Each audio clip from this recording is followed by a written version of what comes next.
Hello दोस्तों।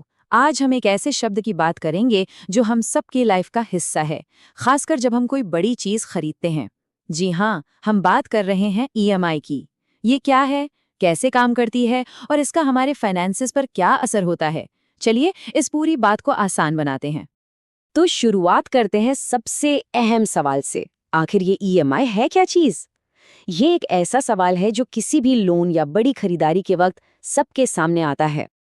ठीक है, तो चलिए इसमें थोड़ा डिटेल में जाते हैं और सबसे पहले इसका पूरा मतलब समझते हैं। दरअसल ये बहुत ही सीधा और सरल है। ईएमआई का फुल फॉर्म है इक्वेटेड मंथली इंस्टॉलमेंट। आइए इन शब्दों को तोड़कर देखते हैं। इक्वेटेड यानी बराबर, मंथली यानी हर महीने, और इंस्टॉलमेंट का मतलब तो हम सब जानते हैं, किश्त। यानी कि हर महीने दी जाने वाली एक बराबर किश्त। इसका मतलब ये हुआ कि ये लोन का वो फिक्स्ड अमाउंट है जो एक कस्टमर हर महीने बैंक या लेंडर को चुकाता है। इसमें कोई बदलाव नहीं होता, हर महीने एक ही रकम। कितना सिंपल है ना? तो ये तो हो गई इसकी डेफिनेशन। लेकिन अब सवाल ये उठता है कि इस फिक्स्ड अमाउंट के अंदर होता क्या क्या है। आइए इसको आसान भाषा में ब्रेक डाउन करके देखते हैं और समझते हैं कि हम असल में क्या चुका रहे हैं। और पता है, यही सबसे इंटरेस्टिंग पार्ट है। हर ईएमआई जो हम पे करते हैं ना, उसके अंदर असल में दो चीजें छिपी होती हैं। जी हाँ, दो अलग अलग हिस्से। तो ये है वो दो हिस्से। पहला है प्रिंसिपल अमाउंट, यानी कि मूलधन। ये वो एक्चुअल पैसा है जो हमने उधार लिया था। और दूसरा है इंटरेस्ट अमाउंट, यानी ब्याज। सीधी सी बात है, पैसा उधार लेने की कीमत।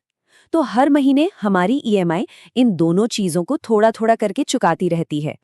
ओके, तो अब हमें ये तो समझ आ गया कि ईएमआई क्या है और उसमें क्या क्या होता है।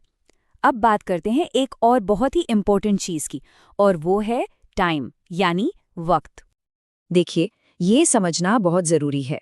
हर ईएमआई को चुकाने के लिए ना एक फिक्स तारीख होती है, जिसे हम कहते हैं ड्यू डेट। ये वो तारीख है जब तक पेमेंट हो जानी चाहिए। अब ये तारीख कुछ भी हो सकती है, जैसे महीने की 5 तारीख या 10 तारीख या फिर 15 तारीख। ये लोन लेते टाइम ही डिसाइड हो जाता है और फिर पूरे लोन के दौरान वही रहती है। और हाँ, यहाँ पर एक सबसे ज़रूरी बात आती है।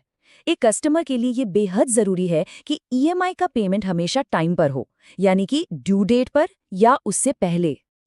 क्योंकि अगर ऐसा नहीं हुआ ना, तो बस यहीं से प्रॉब्लम शुरू हो जाती है। लेट पेमेंट पर पेनल्टी लग सकती है, क्रेडिट स्कोर खराब हो सकता है।